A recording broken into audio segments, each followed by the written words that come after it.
ఈ పాడ్కాస్ట్ నచ్చితే లైక్ చేయండి, షేర్ చేయండి, సబ్స్క్రైబ్ చేయండి, ఫాలో అవ్వండి.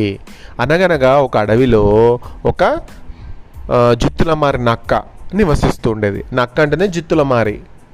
పేరుకు తగ్గట్లే తన ఎత్తులతో సాధు జీవులను చిత్తు చేస్తూ వాటిని ఆహారంగా అరగిస్తూ ఉండేదట.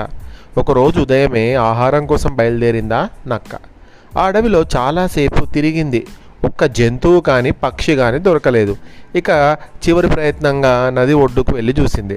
అక్కడ ఒక ఎండ్రకాయ కానీ తాపేలు కానీ కూడా కనిపించలేదు. దగ్గర నుంచి వెతకడము, ఎక్కడ ఆహారం లభించకపోవడంతో అది ఎంతో నీరసించిపోయింది. ఆయాసంతో నడవలేకపోతున్న దానికి కనుచూపు మేరలో ఒక పెద్ద రావి చెట్టు కనిపించింది. అడుగులో అడుగు వేసుకుంటూ దాని కిందకు వెళ్ళి మొదలుకు ఆనుకొని కూర్చుంది. భగవంతుడా, ఈ ఆకలితో చచ్చిపోయేలా ఉన్నాను. దయచేసి నాకింత మాంసాన్ని ప్రసాదించి నా ప్రాణాలు కాపాడవా అని ఆకాశం వైపు చూస్తూ వేడుకుంది. ఆశ్చర్యంగా అప్పుడే దాని ముక్కు మీద ఒక ఆశ్చర్యంతో పైకి చూసింది. చెట్టు కొమ్మలో జింక చనిపోయి ఉండడాన్ని చూసింది. దాని నుంచి చుక్కలు చుక్కలుగా రక్తం పడుతుంది. నక్కకు అనుమానం వచ్చి చుట్టుపక్కల పరిశీలించింది. కొద్ది దూరంలో చిరుతపులి అడుగులు కనిపించాయి. సగం తిని మిగిలిన దాన్ని రేపటి కోసం దాచుకొని వెళ్ళినట్లుందా చిరుత చెట్టు ఎక్కుతుంది కదా, చెట్టు మీద తీసుకెళ్ళింది. అక్కడ జింకను చంపేసిన జింకను అక్కడ పడేసింది అన్నట్టు. ఎలాగోలా పైకి ఎగిరింది నక్క. కానీ దానికి ఆ చనిపోయిన జింక అందలేదు. పులి వచ్చేలోగానే దీన్ని తినేయాలి, ఎట్లా అని బాగా ఆలోచించసాగింది. అదే చెట్టుపైన చిటారు కొమ్మన రావి పండ్లు తింటున్న ఒక కోతి ఒకటి కనిపించింది. కోతుంది కదా, దీన్ని బతిమాలాడి ఇక ఆ జింకను కింద పడేయమని చెప్దాం, అప్పుడు నేను హాయిగా తినచ్చు అని అనుకొని కోతిని మళ్ళీ ఆలోచించింది. కోతిని బతిమలాడేంత మాత్రాన లాభం లేదు, ఒకసారి దాన్ని తినడానికి వెంటపడ్డాను కూడా, నేను చెప్పిన పని ఇది చచ్చినా చెయ్యదు, ఏం చేయాలా అని మళ్ళీ ఆలోచనలో పడిపోయిందా నక్క.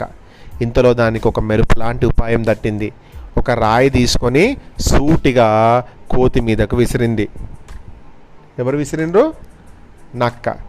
అది తలకు తగలడంతో కోపంగా కిందకు చూసింది కోతి. నక్క ఇంకో రాయి విసిరేందుకు గమనించింది. వెంటనే రావి పండ్లను తెంపి నక్క మీదకు విసిరింది. అయినా నక్క రాళ్ళను విసురుతూ కోతికి ఇంకా కోపం తెప్పించింది. ఇక లాభం లేదనుకున్న కోతి చెట్టు కొమ్మలను విరిచి నక్క మీద విసిరసాగింది. పండ్లు కొమ్మలు ఎన్నైనా విసురు, వాటి దెబ్బలకు నేను తట్టుకోగలను, కానీ చెట్టు మీద ఉన్న ఆ జింక, చనిపోయిన జింకను మాత్రం నా మీద విసరకు, అది చాలా బరువుగా ఉన్నట్లుంది, అమ్మో అది తగిలితే అన్యాయంగా నేను చచ్చిపోతా అంటూ రాళ్ళు వేయసాగింది నక్క. కావాలని ఆ కోతిని రెచ్చగొడుతుంది. ఏమని రెచ్చగొడుతుంది?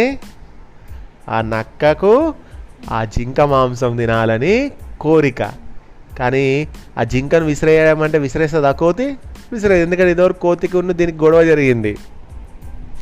కోతి వెంటనే, నీలాంటి జిత్తులమారికి బతికే అర్హత లేదు, నిన్ను చంపి నా ప్రతీకారం తీర్చుకుంటా. అయితే నీ ప్రాణాన్ని తీసేటువంటి బలము ఈ చనిపోయిన జింకలో ఉందా? అయితే ఈ దెబ్బతో నువ్వు అయిపోయినట్లే, మటాష్ అయిపోతావంటూ కొమ్మల మధ్యలో నుంచి ఆ జింక శరీరాన్ని మొత్తానికి బయటకు లాగింది. దీని దెబ్బతో నీ పని ఖతం అంటూ దాని బాడీని, ఆ జింక బాడీని కోపంగా నక్క మీదకు విసిరింది. కింద నుంచే దాన్ని గమనిస్తున్న నక్క వెంటనే ఆ జింక దానిపైన పడకుండా పక్కకు జరిగింది. అలా తప్పించుకుంది. అది కాస్త కింద పడగానే అని థ్యాంక్ యూ మిత్రమా, ఇందాకటి నుంచి చెట్టు మీద ఈ జింక, చనిపోయిన జింక చేతికి ఎలా దొరుకుతుందా, ఎంత తొందరగా మాంసం తినాలా అని ఉవ్విలూరాను. ఆ ఆకలితో ఉన్న నాకు మాంసాన్ని ఇచ్చి చాలా మేలు చేశావు. నీ మీదకు రాళ్ళు విసరడం నా ఉపాయంలో భాగం. ఇంకా నీ పని నువ్వు చూసుకో, నా పని నేను చూసుకుంటా.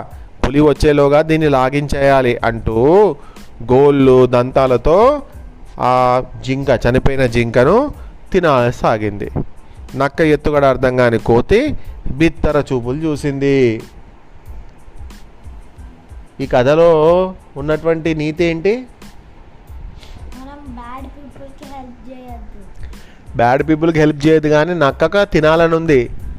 కానీ ఒక ఉపాయాన్ని ఆలోచించి దాని కావలసినటువంటి పనిని అది చేసుకుంది. అంటే కొంతమంది వాళ్ళకు కావలసినటువంటి పనులు చేయించుకోవడానికి మనం రెచ్చగొడతారు. నీకేమొస్తుంది, అది చేయి, నువ్వు దేపో, ఇది చేయపో, అది చేయపో అని అంటారు. అరే వీడేంది ఇట్లా చేస్తున్నాడు అని చెప్పి మనం ఏం చేస్తాం?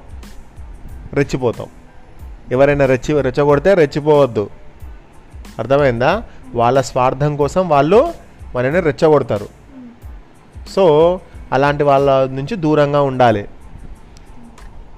ఇక్కడ నక్క బాగా తెలివిగా ఆలోచించి దానికి కావలసిన పనిని అది కోతి ద్వారా తీర్చుకోసాగింది.